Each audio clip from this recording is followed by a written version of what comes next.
Okay, let us start. Okay, this is session 5A in this international online conference. The topic is Green New Deal in Europe. As you know very well, European Union is the group of countries who are leading in the humankind struggle against climate change. And recently, European Union has achieved a lot of goals. In a sense, European Union outpassed the original goal as of 2020, and they had set the 2050 goal of climate neutrality. Many other countries in the world made an announcement, similar goals, including South Korea. South Korea also announced a 2050 goal, but it is not easy. Yeah, everybody knows it is not easy. There are involved a lot of interest in conflict. So in this sense, European Union can give us an important lesson, significant experiences in struggling climate change. Today, we have 3 speakers, one from Poland, 2 others from Bulgaria. Unfortunately, I do not have the bio of those presenters. So let me invite briefly each speaker to introduce themselves very briefly, their institution and what they are doing. And then we will proceed to first speaker and then second speaker, third speaker. And each speaker will be given about 15 to 20 minutes. As you know, this is very small session. We have 3 speakers. So even though the original schedule is set until 9 p.m. Korean time, in other words, for 2-hour time, but we will have sufficient time to discussion. But if there is no more discussion, then we can finish earlier. Anyway, in the order of the program, would you, Mr. Tomasz Wierzbowski, present yourself and explain what you're doing and your institution briefly? Yes, hello. Thank you very much, Professor Kim, for this kind introduction and for having me in this meaningful event. My name is Tomasz. I have been living in Korea for the last 14 years. And since 2018, I represent EURACCESS initiative here in Korea.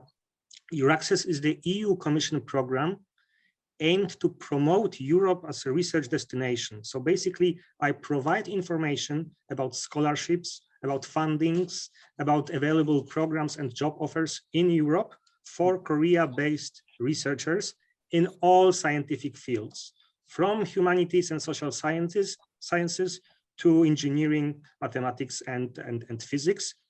Normally, I organize events and provides information for directly, but nowadays with COVID, everything went online. So I organized some webinars, I organized some info sessions online.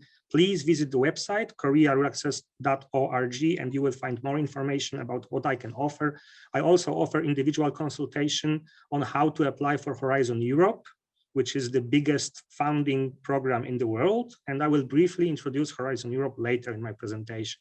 Thank you again for having me. Very good. Thank you very much, Dr. Wierzbowski. And now, Mr. Yasen Georgiev. So, Professor Kim, my pleasure. Once again, thank you for having me here. I'm really happy to represent the Economic Policy Institute Sofia at this very timely and topical conference. The Economic Policy Institute is a non-governmental think tank established in Bulgaria more than 2 decades ago. We are working at the intersection of economy and public policy.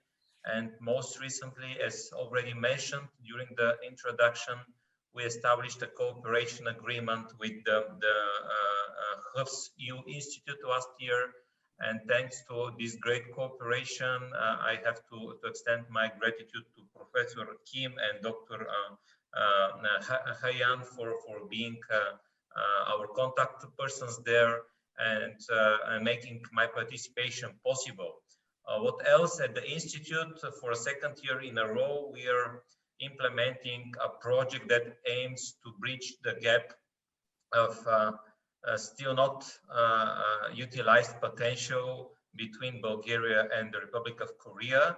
And within this program, we are supporting young researchers who have studied, lived, and did research in Korea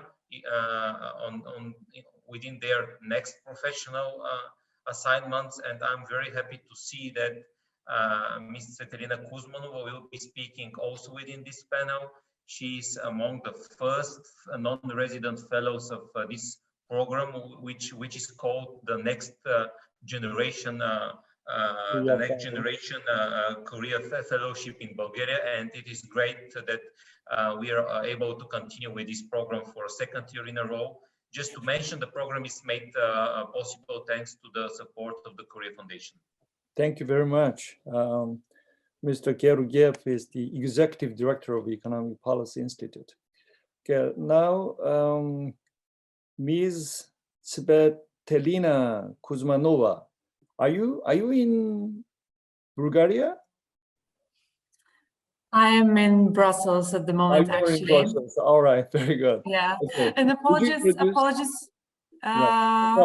for showing up late. There is a clash in my calendar. I think different time zones, juggling 3 different time zones in the end led to the confusion. But thank you very much for having me, and thanks to Yasen, who, as he mentioned, is sort of a mentor for me and for the whole Korea fellows, non-resident fellows within the Economic Policy Institute. So I have indeed taken interest and researched on the topic of bridging Bulgaria and the Bulgaria within the EU and Korea and the economic interests of the 2 countries and the overlaps and synergies between the 2 countries. So I'm here in the capacity of the non-resident fellow at the Economic Policy Institute, but I'm also a policy advisor at the Brussels-based think tank focusing specifically on climate change. And my focus more specifically is on EU sustainable finance, so financing the European Green Deal and European net zero transition to 2050. And thank you for having me once again. Yeah, thank you very much. Thank you for joining us. It is very nice to see the background. It's a building, apartment building outside. Anyway, yeah, I miss Brussels. Great. Then let us start the presentations. Starting with Mr. Wierzbowski, and then Mr. Georgiev, and then Ms. Kuzmanova, right? Okay, please go ahead, Tomasz. Okay, I believe you can see a full view of my presentation. I assume that. So once again, thank you very much for having me. Usually I promote Europe as a research destination for Korea-based researchers, but today I am happy to touch upon briefly the European Green Deal that you are all aware of, and you are much more experienced experts on this. But I will try to take the path of European research policies, science and research policies that will most probably drive Europe to the Green Deal, and I will pay special attention and focus to Horizon Europe, the new framework program that was launched only this year, and I actually started in February with first work programs that will define calls that will be launched this week. So yes, as Professor Kim mentioned in the introduction, the EU committed itself to climate neutrality by 2050.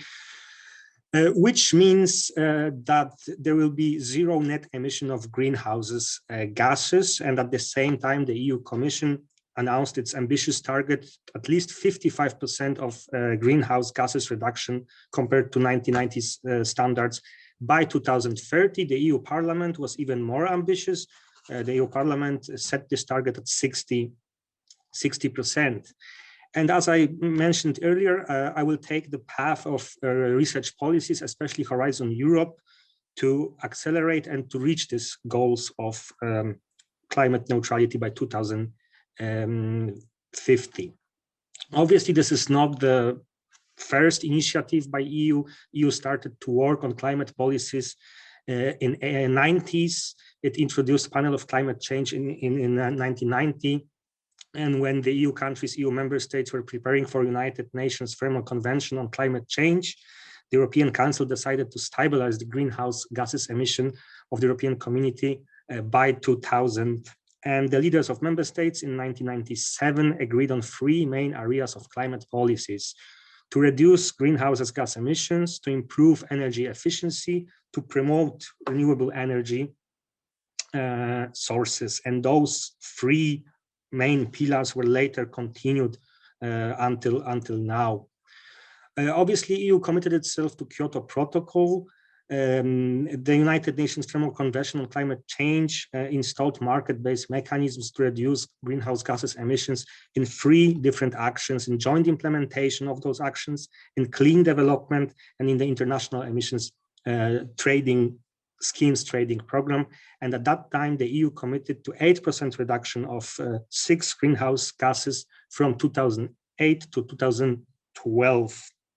In 2000, the European Commission established the European Climate Change Program, and it was aimed to identify the most environmentally friendly and cost-effective policies and measures that can be taken and fulfill of Kyoto Protocol targets. And this program laid foundation for the European emission trading schemes, the first large greenhouse gas emissions trading schemes in the world, and they are still existing, and they are still the largest in the world. And those trading schemes introduced national caps, national limits for emissions from power and industry sector in each member state. And also this target schemes strongly promoted proposals in fields such as energy, biofuels, and cogeneration. There was also the second commitment to the Kyoto Protocol. Between 2007 and 2012, the EU member states agreed on a set of 3 targets to address greenhouse gases emissions and to energy efficiency and renewable energy, the 3 that were identified earlier.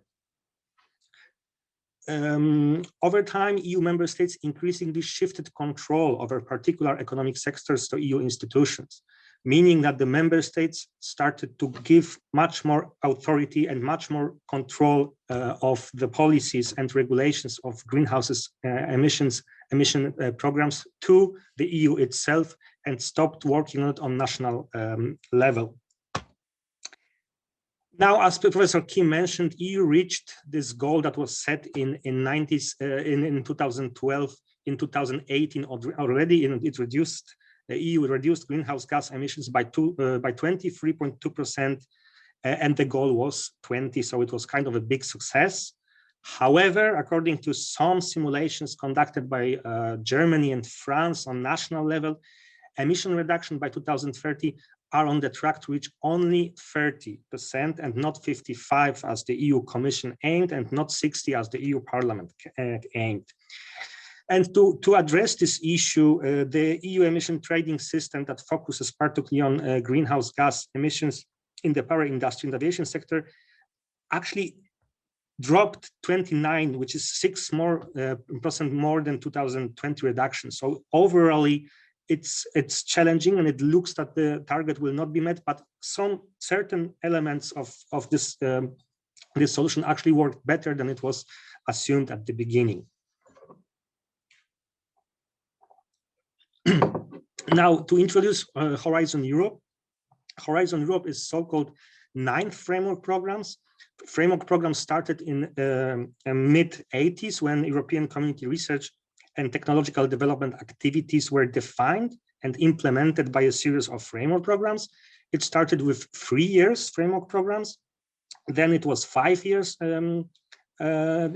period of implementing those framework programs.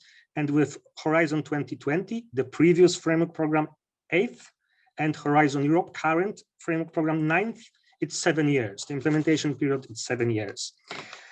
Framework program started with 3.8 billion euro at the very beginning in 1984, and the current program FP9 Horizon Europe gathered together 95.5 billion euro. It's a little bit disappointing because during the discussion and preparation, the EU Commission suggested 100 euro, and then the COVID broke out and the member states started to work on their own policies, and they reduced the budget, they reduced the chip in to the overall budget.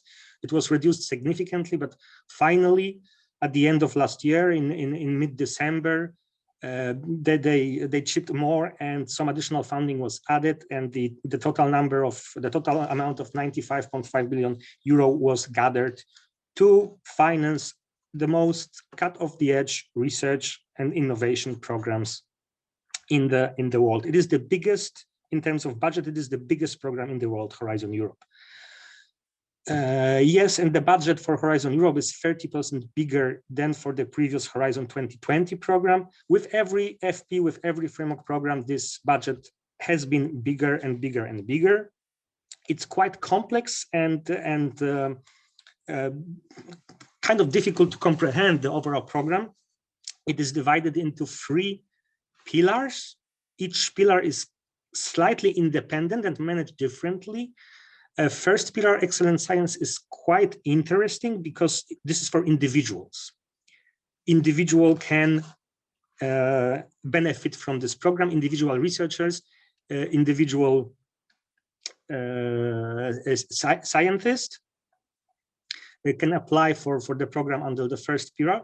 The European Research Council is a more ambitious one because, for example, among European Research Council grantees, there are already 7 Nobel Prize winners.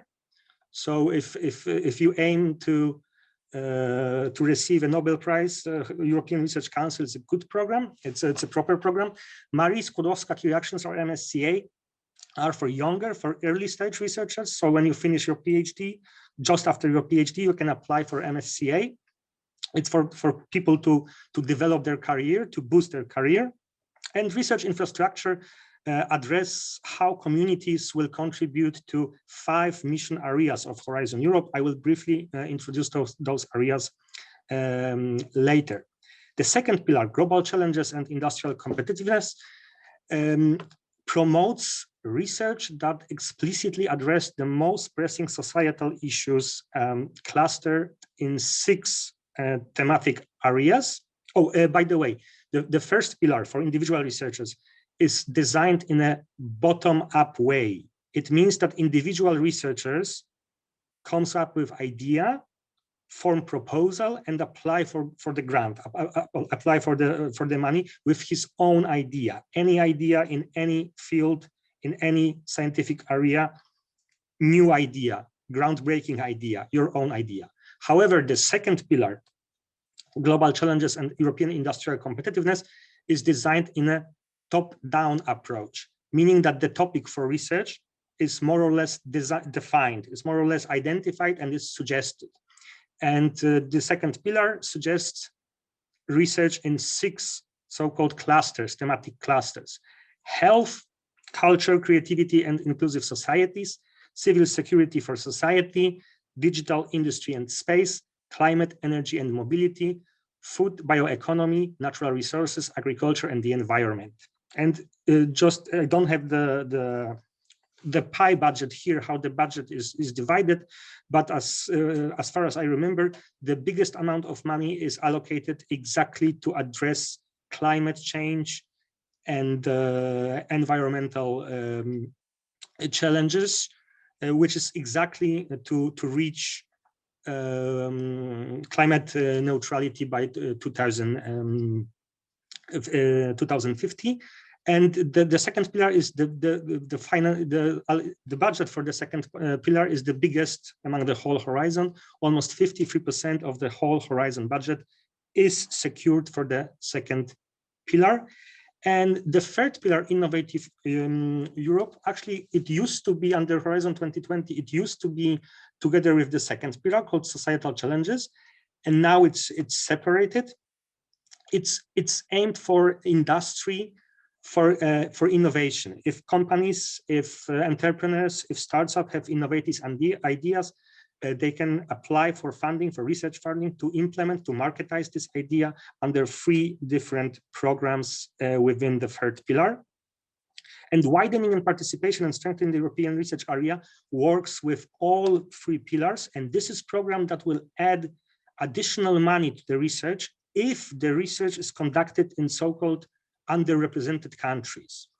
Certain countries are still underrepresented in Europe, in European programs, in European politics, mostly, but not only, mostly those countries that joined the EU in 2004, so-called Eastern Bloc, and to reduce the gap between Western Europe and those underrepresented countries, additional money is allocated under the widening participation and strengthening the European research area program. So for every project that is suggested, proposed, and financed under each of these pillars, additional money will be added if the program is targeting or is conducted, the research is conducted in one of the underrepresenting countries. Now, something that is new to Horizon Europe are missions. Missions are certain goals to achieve a portfolio of actions intended to achieve a bold, measurable goal. And under Horizon Europe, 6 missions have been identified. And the idea is to achieve certain success, effective goal by 2030. And once again, the biggest effort, the biggest amount of money is allocated to climate change and societal transportation, but also health is targeted, cancer, soil health and food, climate neutral and smart cities, also related to climate neutrality, health, oceans, seas, and coastal and inland waters. The European Green Deal that we are talking about, yes, to achieve net zero greenhouse gas emissions by 2050, it was announced by the EU Commission in November 2018. And also it is aligned with the Paris Agreement to keep the global temperature increased well below 2 degrees Celsius, and actually to keep it to 1.5, quite an ambitious goal. And as a part of the European Green Deal, last year, the Commission proposed the first European climate law, which is currently in the final stages of negotiation. And I think Ms. Kuzmanova or Ms. Georgiev will talk more about the climate law, so maybe I will not make it redundant here. To conclude, I mean, the European Green Deal is not only the right thing to do, but the only thing to do. We need to address climate issues right now. Only last week, Bill Gates wrote a book about how we should address climate issues. If we want to maintain this Earth sustainable for human beings, we need to act now, we need to act fast, we need to do something, and European Green Deal is a must do for the world, for the Europe. But at the same time, EU is responsible only for 10% of global greenhouse gas emissions, and EU cannot act alone. EU will not achieve anything alone. The rest of the world, especially the 2 biggest greenhouse gas emitters, which is China and the United States, must follow. In this respect, EU can serve as a role model, as a leader, and share its values and share its solutions with the world. EU and Korea has a strategic partnership. Korea, as Professor Kim mentioned, also aim to achieve climate neutrality by 2050. This kind of cooperation between partners that share the same values, democratic values and liberal economic values, Korea and EU, this partnership, this arrangement, multilateral arrangement, should lead the world to climate neutrality. EU cannot act alone. Other countries must follow. Thank you. I will finish here, listening to others as well, and hopefully participate in some meaningful discussion. Thank you very much for having me, for giving me this opportunity. All right. Thank you very much, Mr. Wierzbowski. As far as all the three presenters are touching upon the same topic, Green Deal of European Union, let us listen to all the presentations and then let us start discussion, all right? Taking questions and then trying to answer those questions. Now then, Dr. Georgiev. So once again, I'm very pleased to be with you this evening in Korea, this noon time in Europe. I hope you can see my presentation in a full screen mode, and I could easily proceed with it, looking at my watch at the time limit set by Professor Kim. So I will do my best to stick to 15 minutes. What I'm going to talk about, this is a very general presentation about the concept and the plans for the implementation of the Green Deal of Europe. And I'm trying to deliver a general overview of what stands behind and what are the next challenges. What is the structure of my short intervention today? So I'm going to touch upon the rationale behind the Green Deal of Europe. Then I will draw your attention to what people in Europe think about climate change and how this is related with the Green Deal of Europe. Third, I will mention some obstacles on the road and elaborate on the timeline that has been already available since the inception, since the presentation of the Green Deal of Europe, what has been done so far, and what are the paths forward. And finally, I will conclude by touching upon the topic of financing the Green Deal of Europe. This is something that I believe will be tackled more extensively by the next speaker, by Ms. Tsvetelina Kuzmanova. So, in a nutshell, the climate change and the environmental degradation are seen on the highest political level in the European Union as existential threats, not only to Europe, but also to the world as a whole. And this is why the European Union elaborated a growth strategy that seeks to transform the Union into a modern, resource-efficient and competitive economy, where, as already mentioned, there are no net emissions of greenhouse gases by the end of 2050, where economic growth is decoupled from the use of resources, and where no person and no place are left behind. As you very well know, this is very much related with the overarching objectives of the UN SDGs and the 2030 agenda. So let me go into the detail. The Green Deal of Europe seeks to make the economy of the European Union sustainable by turning environmental challenges into opportunities across all policy areas, which means that nowadays the transition is seen as a horizontal issue that affects every single dimension of people's life and the way people do business in Europe.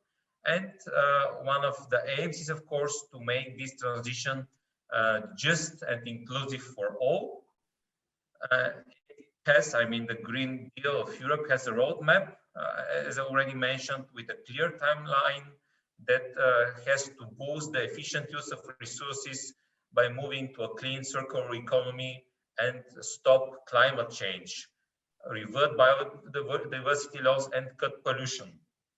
And last but not least, as I mentioned, the Green Deal of Europe covers, in fact, all sectors of economy, but most precisely transportation, energy, agriculture, construction, and everything that is related to them, like production of steel, cement, textiles, chemicals, etc. Now, I would like just to draw your attention at this statement by the President of the European Commission. The statement was made when the Green Deal of Europe was announced on the 11th of December 2019.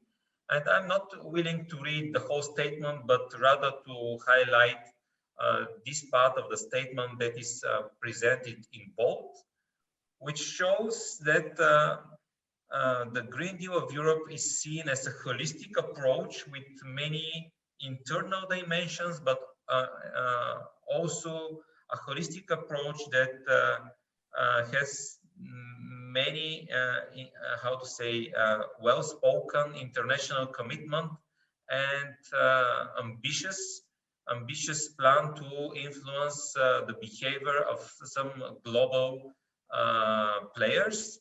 As you can see, it steps on the perception that it is a new growth strategy that has to transform the way people live and work. It has to make the businesses in the European Union more innovative, but at the same time, it should help the EU to be a global leader by moving first and moving fast. And by doing so, the European Union has to show, or is entitled to show the rest of the world how to be sustainable and competitive. Another dimension comes from the statement by the Executive Vice President, Frans Timmermans, who at that time, when the Green Deal of Europe was announced, mentioned that the EU is very much aware that we all live in a climate and environmental emergency. And we have to transform our economic model, which is a really very strong statement, according to a person like me who is working at in the field of economic policy. So what is important in this statement? Firstly, I have to mention that it is for the very first time in the history of the European Commission when we have an executive vice president who is responsible entirely for such kind of green issue. So Frans Timmermans is now the executive vice president for the European Green Deal. This is a position that has never been available in the European Commission before. And what is more, he's not only the person in charge domestically, but also he's entitled to lead the international negotiations and to try to motivate other players in the world to embark on this transformation journey. He's also responsible for the so-called carbon border tax, or it has a very, how to say, interesting history behind this, and it is very important for all international trade partners of the European Union. The thing is that the European Union is now preparing a carbon adjustment mechanism, which aims to motivate foreign producers and EU importers to reduce their carbon emissions. And at that time, this carbon adjustment mechanism will ensure that all the companies in the EU have the same level of playing field like their competitors outside of the European Union.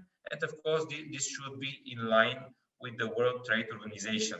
But speaking about the global trade, I think it is a very important issue to raise this concern that the EU is going to do a taxation on products that are produced in countries that are not committing to the same level as the EU when it comes to the so-called green transition. So, having said that, I would like just to briefly mention that the European Green Deal might be on the first sight a climate project, but it has many more dimensions. It has a very strong economic dimension, of course. It is a social project because it aims to keep the principle leaving no one behind. It is a European project because it should take place in all the member states and even beyond them, because one of the concerns here is that the EU could not lead the process if it is not also trying to facilitate the process within its neighborhood. And nowadays, all these climate-related targets are part of the relation between the European Union and all the other countries on the European continent, be it accession countries or be it countries in the European neighborhood. But the topic about the green transition is part of the overall process that happen in Europe. And of course, last but not least, it is an international project, as I already mentioned, because the EU seeks to convince other countries to be part of this green transition. Let me now draw your attention at this graphic. So you can see that when it comes to the issue, what do Europeans think? There's a very famous survey which is called Eurobarometer, and it is issued actually each year, having different topics under attention. But I would like just to focus on the standard Eurobarometer that was published literally 2 months before the outbreak of the pandemic. And you can easily see that the environment, the climate, and the energy issues ranked second as the most important issue that European Union member states were facing. You can see that 7 years ago, the topic was maybe not the most important topic according to the European citizens, but in the months preceding the outbreak of the pandemic, it was a huge issue in the European Union. And you all know all the climate strikes that were happening from north to the south and from east to the west in the European Union in the autumn of 2019. If we look at data from this Eurobarometer public survey, you can see that when it comes to climate change and environmental protection, people in the European Union were very much in favor that the EU spends more on that issue, and this topic scored second after a very how to say significant topic like employment, social affairs, and public health, showing that the understanding that we have to act now is very well spoken and very well acknowledged throughout the European Union. What comes next? You can see here what should be the top priorities in the European Green Deal according to this public opinion survey, showing that there are 2 items that have more or less the same ranking. So when it comes to giving priority to specific objectives, people in the European Union tend to say that the EU should focus on developing renewable energy, and second, on fighting against plastic waste and leading on the issue of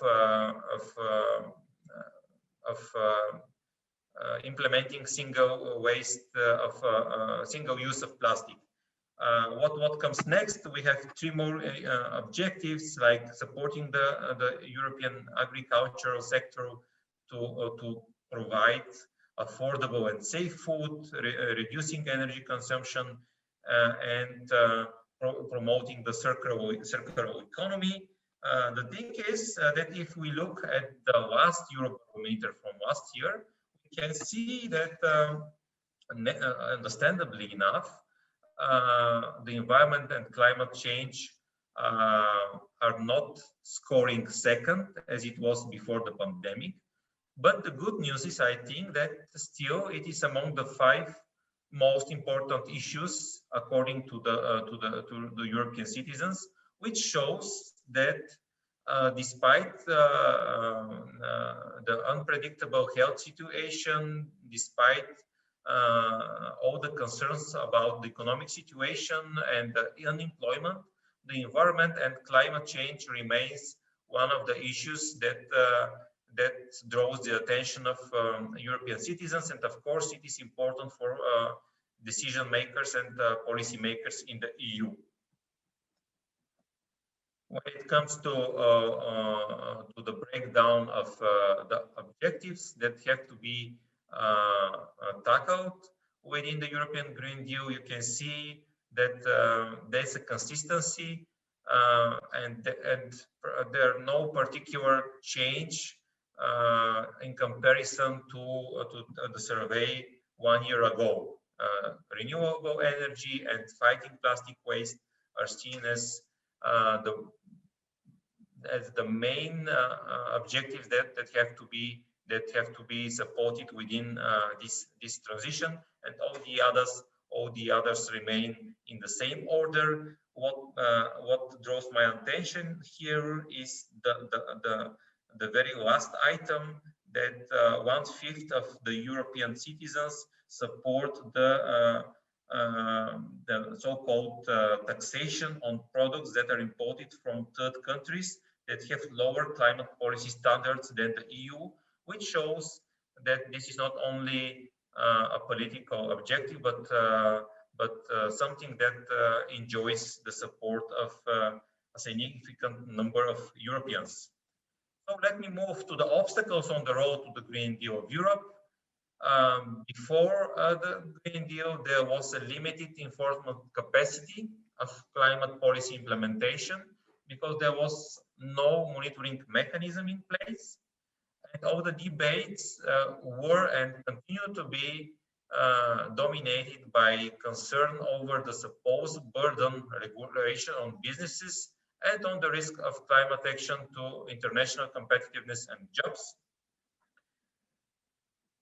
As I mentioned before the Green Deal, there was a lack of central coordination at the level of the European Union.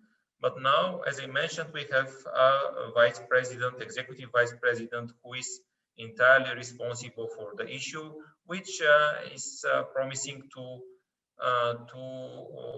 facilitate and to coordinate the overall process. Of course, we have diverging national interests. You know, the European Union is a union that includes 27 national states, and these member states have sometimes different interests. Although they have the same goal, all the governments have different ideas how to reach the goal. And understandably enough, countries in Central and Eastern Europe are very much concerned about the way the transition is going to happen. Why? Because many of these countries are very much dependent on coal production, and this transition, this green transition, is going to impact on huge a number of employees, and it is going to influence, of course, many regions that are entirely involved into the production of energy that comes from coals.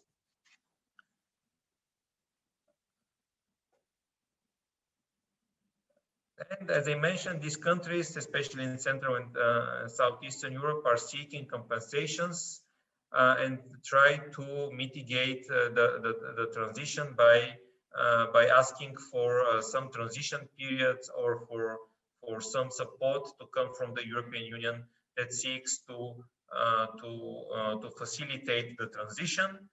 And of course, one of the main arguments here is that it would be a disaster for the European Union if it tries to introduce the climate change only in Europe, and if no other major players are involved. This is why it is crucial for the European Union to have an intensive diplomatic work and to deepen the multilateral efforts to tackle climate change. As promised, couple of slides on the timeline. On the bottom of the slide, you can see when everything was officially announced in December 2019, the European Green Deal. What came next? I would like to focus on the just transition mechanism announced exactly 1 year ago. The just transition mechanism is a key tool to ensure that the transition towards a climate neutral economy happens in a fair way, leaving no one behind. The mechanism provides funds and financial support to the regions that are mostly affected by the transition, and seeks to mitigate the socio-economic impacts of transition. The European climate law, already mentioned by the previous speaker, the European climate law is a very important milestone here, because with it, the European Commission proposed a legally binding target of net zero greenhouse gas emissions by 2050, and the European institutions, together with the European member states, are collectively bound to take the necessary measures at European and national level in order to meet these targets.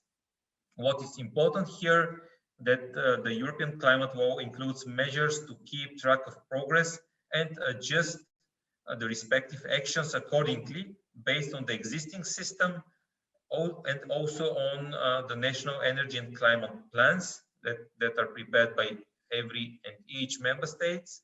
And the progress will be reviewed every 5 years within the European Union. Something which is also important here is the European Industrial Strategy. A couple of words about it. It aims to deliver on 3 key priorities: maintaining European global competitiveness, making Europe climate neutral, and shaping Europe's digital future. What is important here, that the industrial strategy is actually a horizontal strategy that seeks to modernize and decarbonize energy-intensive industries, tries to implement an action plan on critical raw materials, which seeks to decrease the dependence of the European Union from third countries. And it also foresees the implementation of the so-called green public procurement, which means that public procurement in the European Union will have also a very outspoken green dimension. What is next? You can see the timeline, including also strategy for EU biodiversity, for targeted activities in the agricultural sector. But I would like to mostly focus on the 2030 climate target plan announced in September last year. As already mentioned, the plan seeks to reduce EU greenhouse gas emissions by at least 55% by 2030 compared to the levels of 1990. And what is also important here is the so-called renovation wave strategy announced in October last year. It aims to facilitate the renovation of building stock of the European Union.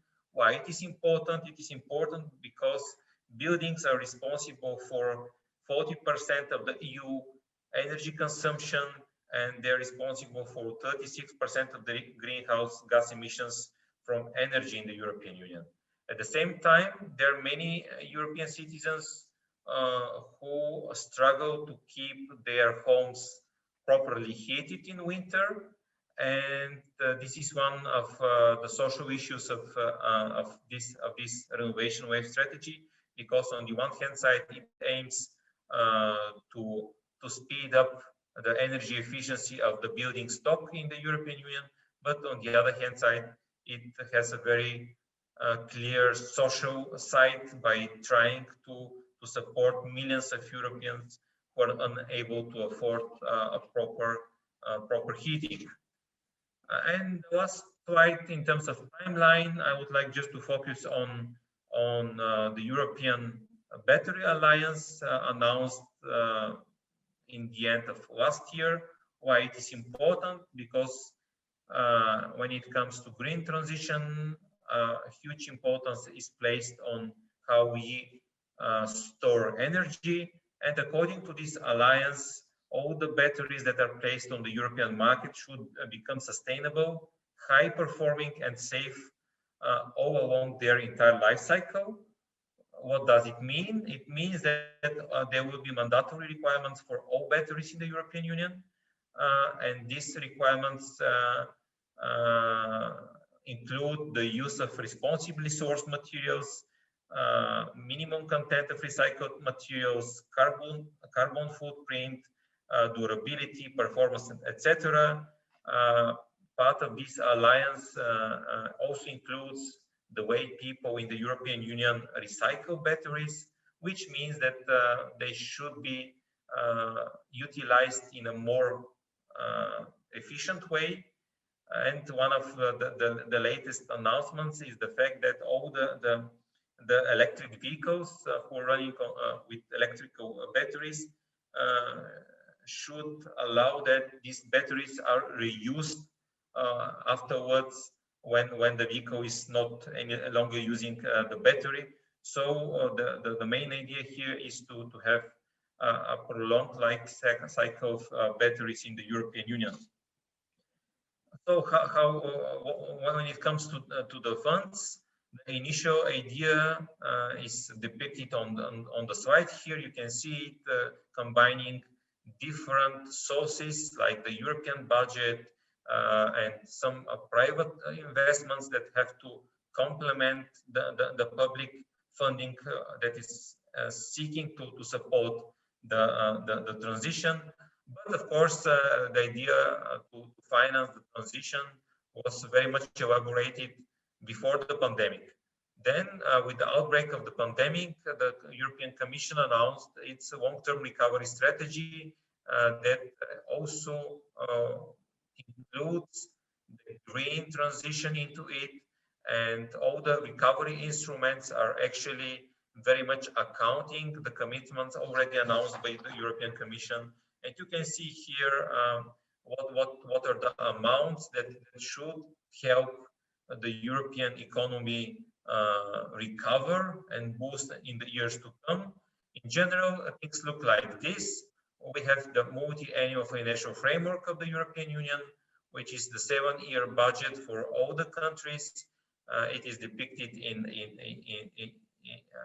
in blue on the left-hand side, and on the right-hand side you can see the unique Next Generation EU package that aims to support the COVID-19 recovery, and it is including grants and loans that have to support all the member states. What is important here is that 30% of the EU budget under the long-term budget and the next generation EU will be spent to fight climate change, and all the countries have to prepare their national recovery and resilience plans by committing that 30% of in general should be spent on the green transition. When it comes to the national recovery and resilience plans, the percentage is even higher. 37% of that amount should go to green transition. So you can see that even the recovery plans are very much in line with the green ambitions that have been announced before the pandemic. And you can see that even when it comes to biodiversity, there's a certain amount of spending that has to be allocated to measures that have to mitigate the loss of biodiversity in the European Union. And by saying this, I think I have spoken too much. I have many things to share, but I prefer to have more time for the discussion. So thank you once again for your attention, and I hope I haven't abused too much of the time for the discussions afterwards.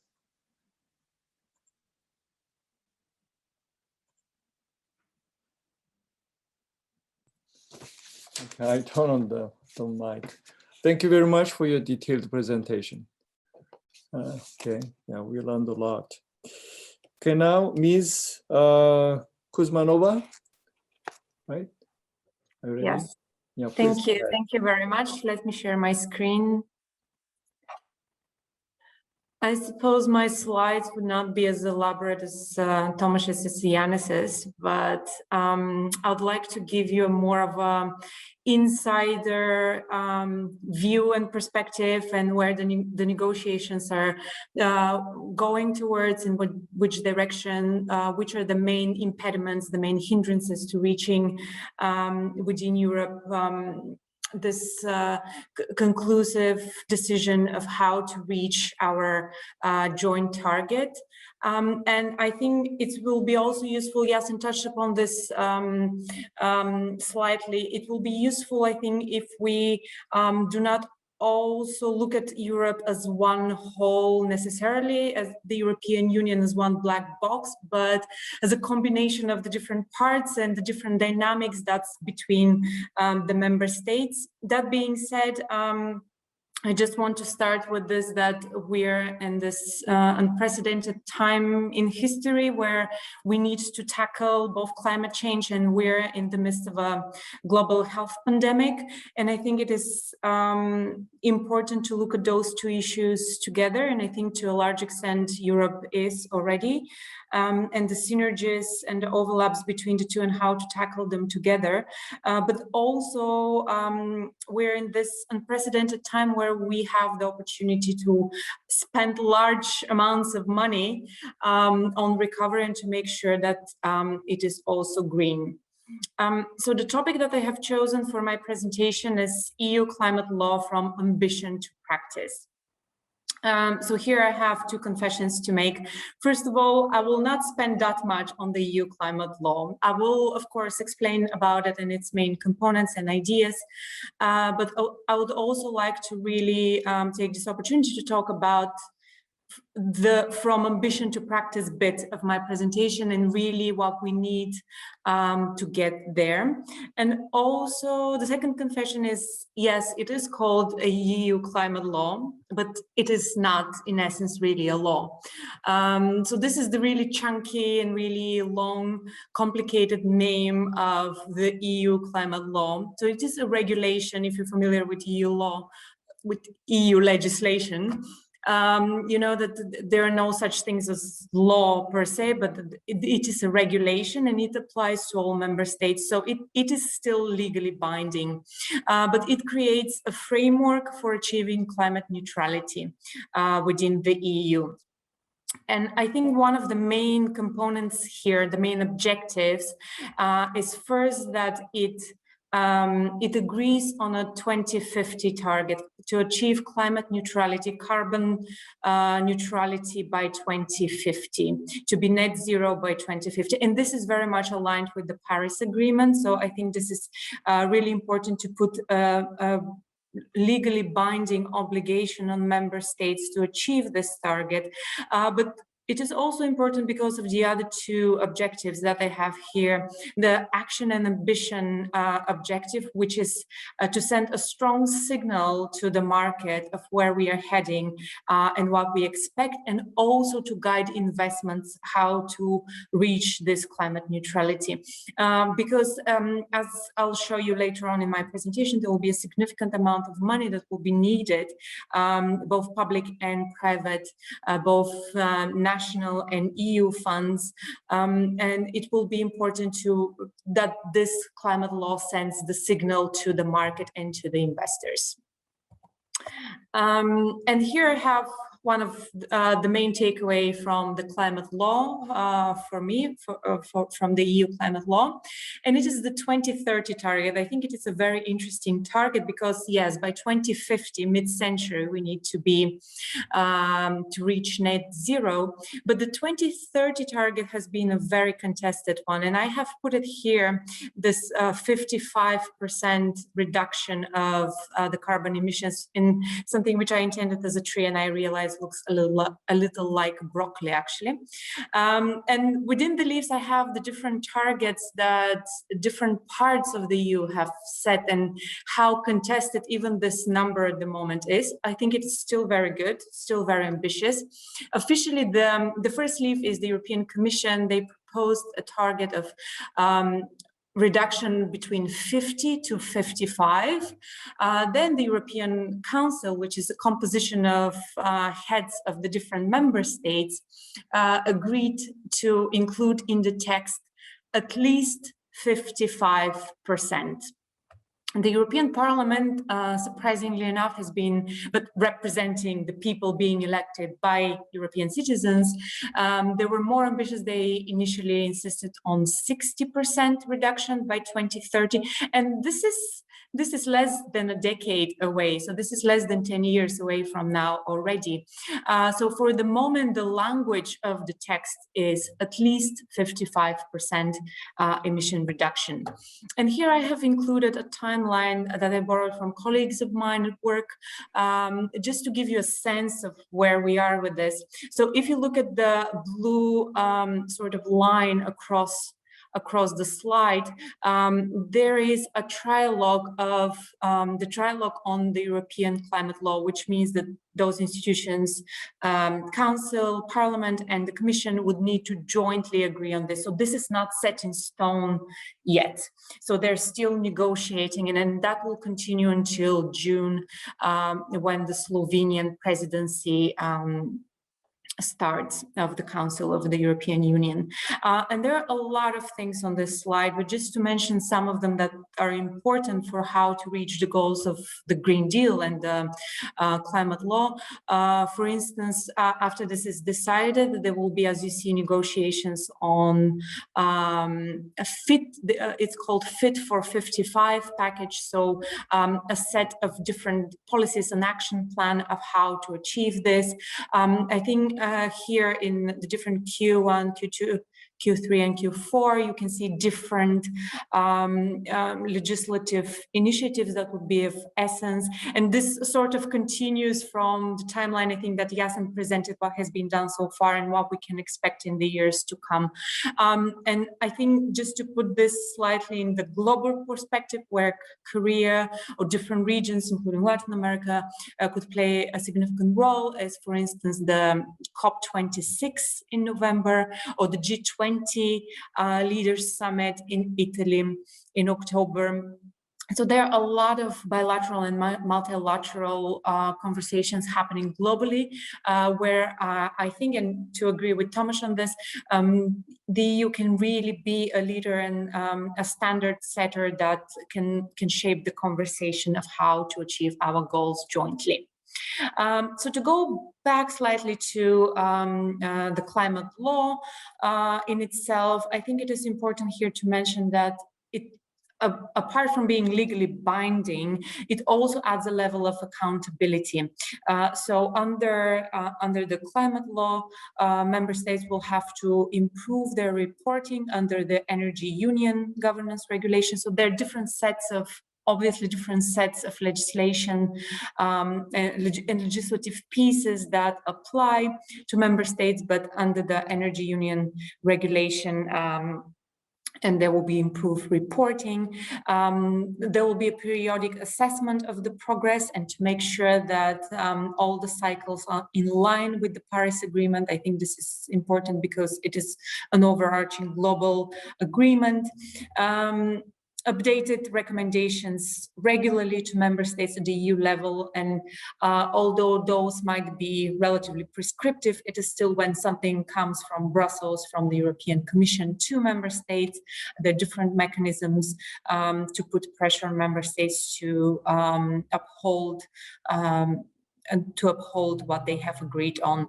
And I think it is also important to mention here that everything that is decided here within these recommendations and within these legislative proposals will make its way into the whole of the EU legislation and all the different regulations. So things that are decided here will be eventually translated into the whole of the legislative process in the EU. One thing that I would like to spend a little bit more time on within the next slides as well is the climate and environmental tracking of EU spending. So Yasen was mentioning that, yes, European citizens pay so much more attention and they're so concerned with climate change and how to tackle it both from mitigation and adaptation perspective. But people really start paying more attention when you involve money in this, and especially when you involve EU spending and EU funds. So the climate and the environmental tracking of how money is spent, for what money is spent, especially now the most imminent one is the recovery spending for the pandemic from within the Next Generation EU and the Recovery and Resilience Facility, I think will play a key role here. So for the climate and environmental tracking, something that I work closely on and wanted to spend more time on is the classification system within the European Union guiding financial flow. So this is the so-called taxonomy of sustainable activities. And this is just sort of to show you, first of all, how the EU is really leading the way in legislation and in action, because this has not been done so far, at least not at this scale anywhere in the world. And in the same time, to show you how difficult it is to even agree what is green and what is not. So this has taken years already. I think its inception point was 2017, 2018, and it has taken the efforts and time of hundreds of experts, policymakers, people like me, like colleagues from the different parts of the European Union working on this. And it has really been difficult to even agree what to call green and what not, and where to draw the line and what is specific thresholds to design.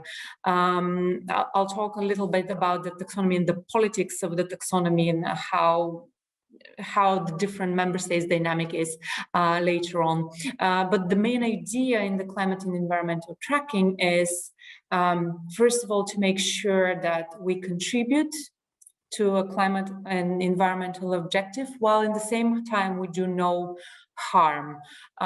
So this is important here, to have the element of both helping while also not hurting the environment. And these tools need to be mainstream within the public and private spending as a whole, to sort of guide the whole of the EU financial system. Reporting here will be also important in meeting the agreed targets within the EU climate law.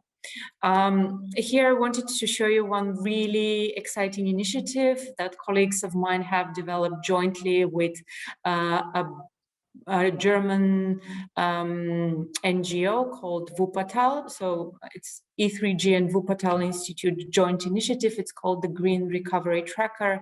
And it shows and it measures how the recovery spending and what the national recovery plans of the different member states envision, what part of it is green, what part is not. So just to give you a sense, so here I have included only 4 countries. This is obviously still in the making, so it's not final. Member states will have to disclose their recovery plans. We'll have to submit them to the European Commission in April. So the dark green is what is really good and really transformational and really on the right path for net zero by 2050. Light green is good. Red is, we should be careful about this. And there is a small portion somewhere with slightly purplish color. So this is really, really bad and not really aligned with our goals. The gray parts are what we don't have really information on. So if you're curious about how the spending of different member states in Europe actually aligns how we spend our recovery funds and how green they are, I think this is a very useful tool to show you this.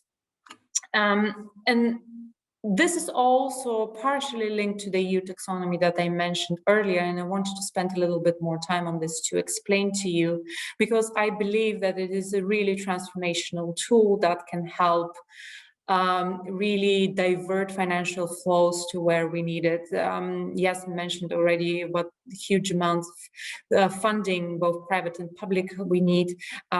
So I think this is a very useful tool that can eventually be also applied in other countries and regions outside of Europe. So as I said, it's a classification system of sustainable activities to guide green investments and safeguard against greenwashing.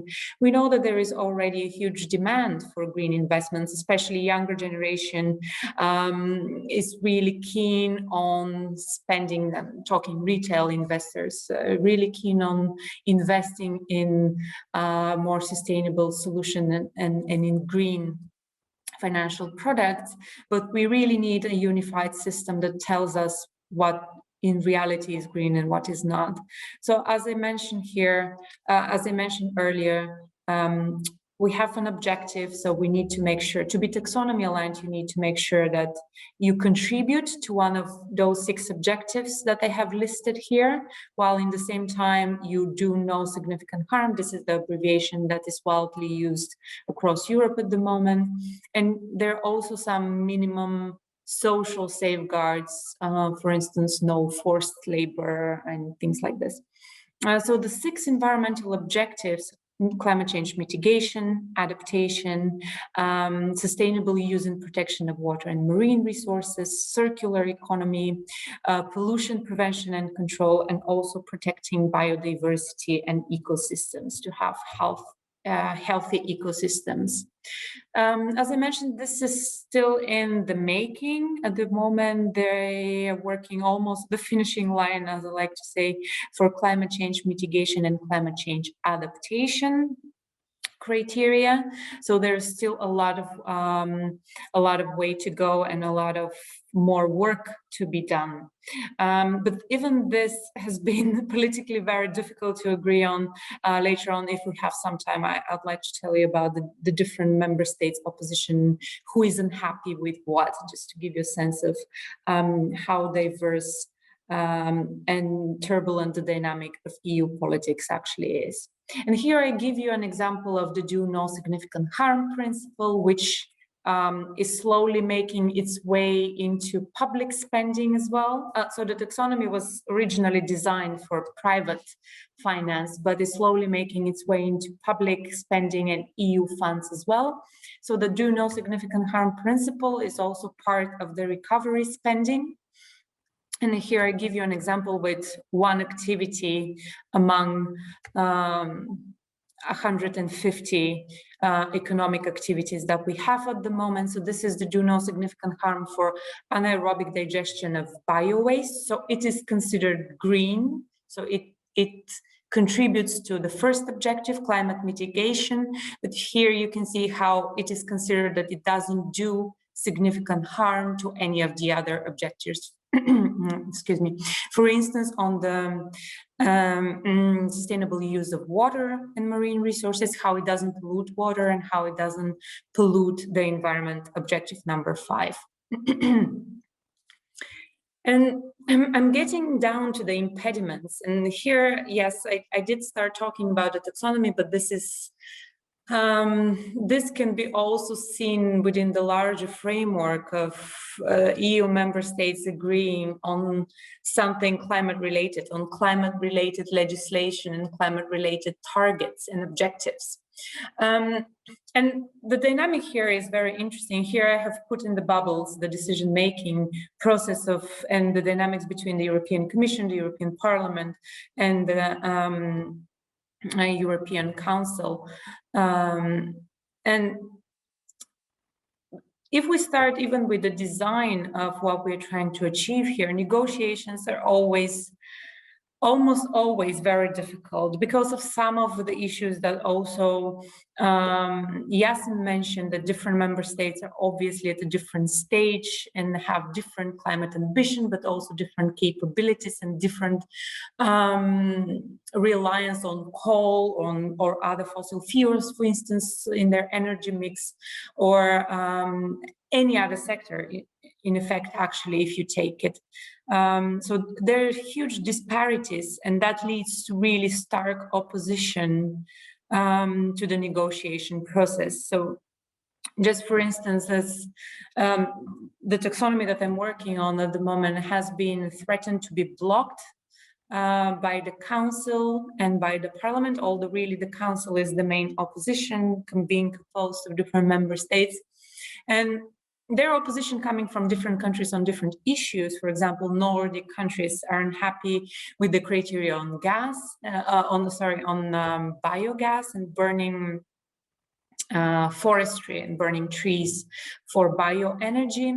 There's a strong opposition on natural gas coming from Central and Eastern Europe, including the countries which we sort of represent with Tomasz and Yasen here, because those countries need to transition obviously from coal and see natural gas as an alternative to reach their objectives. And that's obviously for the design, but even when it comes to the implementation, the transition trajectory of different parts of Europe is so different and diverging in a lot of aspects. So here, just to visualize the disparities, the first one is the Climate Change Vulnerability Index. Well, with climate change, this is obviously always an issue. We have different regions are more vulnerable to climate change. This is a projection for the current time, but it's an older projection, and I think it's more or less relevant today and accurate. As you can see, countries in southern parts of Europe will be hit the hardest, and you have probably already heard of this divide, not only West and East EU divide, but also the ever more diverging disparities between North and South of Europe. And as you can see on the next map, the minimum wages are significantly different in times and times disparities. So for instance, if we take, let's say, well, unlucky for us, but yeah, I think Bulgaria would have the lowest one, while countries like France, Germany, and Ireland have 4 or 5 times higher minimum wage here. So when we talk about climate change and financing transition, we need to take into account also the different exposure to climate change when we think about adaptation as well, but also the different capabilities of member states in the moment and why there is a strong opposition by some. This is an interesting projection that I wanted to show you from the European Environmental Agency that shows both the historical energy generation greenhouse gas emissions over time, but also has the projections for the 2030 scenario on the climate environment, the EU climate law. So as you can see, there is, even though we talk about 55% reduction, energy generation is one of the most carbon intensive economic activities. So here the cuts will have to be much higher than even half of what they originally were. Here in the we have a baseline of 1990. And this is, I have taken some of the data to present it here to you, what it looks like. And this is only energy generations. And there is so much more to this picture. But if you look at the more energy intensive, a more carbon intensive energy generation by country, for instance, Estonia, I have marked here, surprisingly high. Poland, obviously, always cited as one of the most coal-dependent countries and regions. It's at 719, while we have others like Sweden, for instance, which is only at 8. And this is equivalent of carbon dioxide emissions per kilowatt hour. I haven't included the measurement here, but the projection is that we need to reach by 2030 jointly this number here, between 75 to 96 carbon dioxide equivalent per kilowatt hour. And at the moment we're at 275. So this is to show that there is a long way to go, but it is not equally difficult for everyone involved in the process, hence the opposition from a lot of member states. And this is the fossil fuel dependency by member state. This is percentage from 2018. So as you can see, some countries are really dependent on fossil fuels. Cyprus, very surprising, but also some of the more developed ones, like the Netherlands, for example, Malta, which are with higher GDP per capita than the rest of, for example, Eastern and Southern Europe. And as I mentioned, there are a lot of more sectors that come into play here. So energy is the most obvious low-hanging fruit to decarbonize, but we need to talk, I think before me, Yasen Tomasz also mentioned construction and buildings, a massive component and massive sector to play an important role here. Agriculture has been increasingly difficult for member states to agree on, but also other sectors like manufacturing, transport, and others. I'm coming almost to an end with my presentation, but I wanted to just convey this message that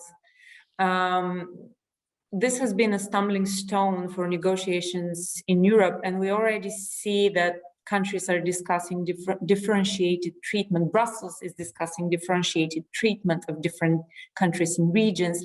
So the 2030 target has been agreed as a joint target for the whole of the European Union, not for every member state separately.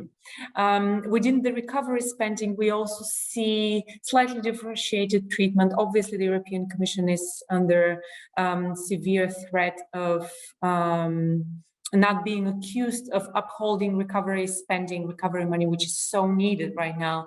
But we already see some differentiated treatment and what different countries are allowed to spend the money on. And we obviously have the just transition component to all this, and the just transition mechanism and the just transition fund that will play a key role here. Here I've included just some examples of what needs to be done to finance the climate neutrality. I already mentioned the COVID-19 recovery spending. Yasen touched upon the MFF, the multi-annual financial framework, and the next generation EU. And a lot of what I already mentioned is slowly making its way into the EU funds as a whole, but it will be important also to pay attention to national budgets, to green national budgets, public banks, and private investments alike. I wanted to give you one exciting example that I think is, in terms of institutional leadership, is extremely important. The European Investment Bank, which is the EU bank, has announced its climate bank roadmap. So the European Investment Bank strives to become the EU green bank, to become a climate bank. So they have announced their roadmap, their action plan for 2021 to 2025. And it includes a lot of different components, including increased spending to up to 1 trillion on green projects, also providing technical capacity and technical expertise to different projects that are invested in. And it's also climate aligned and a lot of other exciting things. But I think it is important here to know that this sends a strong institutional signal that that the European Investment Bank is investing in this. I haven't included this, but just to mention also that the European Central Bank, together with the Eurosystem and the Eurozone central banks, are also doing a lot of, are making a lot of efforts to green their spending and to green their internal operations as well. So we can see that central banks and public banks are starting to play a role in this as a whole. Finally, I have included the private sector efforts because this is what I work on at the moment. There has been an estimated 180 billion gap annually, and that was pre-COVID. Now it's probably larger than that. So private spending will be very important, both from institutional and from retail investors. So everyone's money will count here. And for the moment, nothing is, obviously no one can tell in a free market economy, no one can tell anyone what to invest in and what not. But I think it is important that the EU is really setting the gold standard here and being prescriptive and trying to guide private financial flows as well. The just transition will obviously play a key role here. We need to make sure that it is just and inclusive, the way we spend money and the way we transition.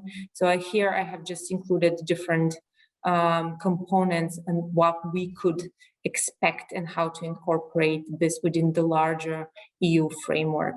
I think I already spent way too much time here, so I'll stop here and will not go into details on the just transition. So hopefully we'll have more time to discuss throughout our discussion. Thank you. Thank you very much. Thank you very much, Ms. Kuzmanova. By now we have listened to 3 presentations. It was a long class about European Union Green Deal. Anybody can ask a question. You can leave your question in the chatting window, or you can turn on your microphone. In the meantime, let me ask, taking the privilege as a coordinator, as a moderator, let me ask several questions first of all. My questions go to anybody. I have 3 questions. You can take 1 or 2 or all the 3 questions to answer. The first question is about projection. Yeah, we already reviewed the European Union's achievements of 2020 goal, out past the original goal. But on the other hand,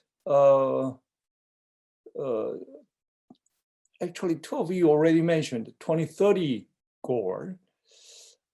Seems to me that it is not so much optimistic. Okay, then my question is, what is the differences in terms of the target, the goal, 2020 goal and 2030 goal? What is the different level of goals or different stage? What is the challenge? What is the challenge for the 2030 goal? What is the different challenge? Second question is, you know, EU 28 or EU 27, you have to coordinate countries, member states. And at the same time, you have to coordinate industries. Different industries must have different interests. And so how can you characterize the different performances among different member states and among different industries, right? How can you characterize the different performances among different industries and among different member states? And the third question, actually, you have not touched upon this topic, but you know, this is international conference, and Korean institution is organizing. But at the same time, one of the co-hosts are involved in Latin American studies. So my question is, how can you define what kind of lessons we can learn on the part of Korea or on the part of Latin America or on the part of any other countries in the world? What kind of lesson can we learn from European Union experiences, right? So you can take one or two or the three questions to answer. Okay, feel free. Starting with Thomas. Yes, since I was the first presenter, I also have the privilege to take one question. I will try to address the first one you asked about the differences between the 2020 and 2030 targets. Okay. I mean, I had to remain, since this is my official affiliation, I had to remain politically correct, but I cannot agree more with Tsvetelina, what she said about differences in different member states, different policy codependency between Western Europe and Eastern Europe. So in my opinion, the biggest difference is actually different energy policy and different energy solution in different countries and energy dependency on coal. And ironically speaking, for example, Poland today in January 2021 is the only country in the world that uses more coal than it used to in 1990. It's just against any rational thinking and EU policy. Yes, Poland produces and uses more coal than it used 31 years ago. And this creates these differences between achieving those goals. And what is important also, Tsvetelina emphasized it, the average target. And I think we will go there. Certain country will target and have, I don't know, 35, 40, 55% net emissions, and certain countries will remain above the 30 average. And what will count is exactly the average. I mean, we have to be optimistic. It's not that we have choice. We just have to achieve it. I think it will settle down at 32, 33, not more than 35% at the end. That's my opinion. Mm-hmm. Thank you. Okay, thank you. Right, and Dr. Georgiev. So I would like just to take the opportunity and thank the speakers before and after me for making the panel so vivid and so rich in content. So I'm really happy to be part of this, and I think it's a mutual wording that we were able to do today. So congratulations and kudos to Tomasz and to Tsvetelina. Professor Kim, you mentioned something that might be like a takeaway for all the other countries or players in the world. I would like just to mention maybe one main takeaway, and we can see it in the EU as well. The principle one size fits all is not working. So you have always to think about the different layers and the different dimensions of the issues. As Tsvetelina rightly showed, this slide with the map of the European Union, on the one hand side having the climate change impact on the EU, and on the other hand side having the minimum wage and the financial capabilities of each and every country. So you can we can all agree on the final goal, but we should not sacrifice the journey. So we have to consider that the starting points are different, the capabilities are different, and we have to apply an approach that is tailor-made for all the countries, for all the constituencies, for all the communities, and even the regions within one single country. So you cannot apply this one-size-fits-all principle, even in the European Union, let alone in the world as a whole. Okay, thank you. Ms. Kuzmanova. Maybe I can add on the comments that have already been made, and to try to answer several of the questions at once. I do agree that member states' disparities are significant, and that also goes for industry, as you rightfully pointed out. Yeah. Different industries, and obviously the opposition is coming from different member states on different sectors, but also within the sectors and industries. And some are very consolidated and very vocal. For instance, from the gas industry in Europe, there has been a really strong opposition to the current thresholds and what has been determined. While the solar energy or wind energy industry is not as consolidated and is not as vocal. But I think it is very clear that even though 2030 target is a joint one, and obviously some will get to climate neutrality before others, I think it is clear that 2050 is, well, not necessarily set in stone. I would like us to be there by 2050, by mid-century, but I think it is clear that we have to decarbonize, all of us and all industries. And we need to start thinking really how to do that. And this obviously needs to be done with everyone being involved in the process and everyone getting there together. So we are currently relying on the best available technology that we have. We don't have this magical solution of decarbonizing all our energy for free. And I think, yeah, it is important to have all these voices included in the conversation.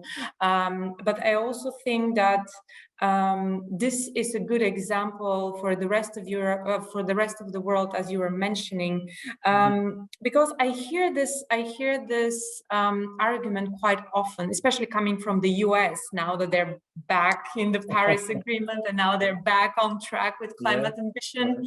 And I often hear this, especially when it comes to the more financial side of things and climate disclosure and climate classification system. They often say, oh no, we cannot do that. We're so many states with so many different internal processes and different administration within all of the different states. And I'm thinking, okay, like if we here in Europe with so many and so different in terms of capacity member states, if we manage to agree on this, there is no reason for the rest of the world to not be able to do that. And I think it is important to take the conversation on a global level and to really have this lessons learned and capabilities conversations. And I think this has more or less been the tone of the Paris Agreement, well, first with the Kyoto Protocol and then with the Paris Agreement. And I think we can learn a lot from one another, but also the things that Europe does really well and the things that we have pioneered so far.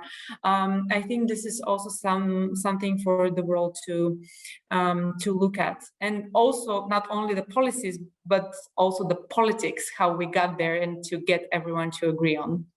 All right, very good. Thank you very much. Any other questions? I don't see any questions coming up in the chatting window, but if you wish, you can turn on your microphone and ask questions. Feel free. No other questions?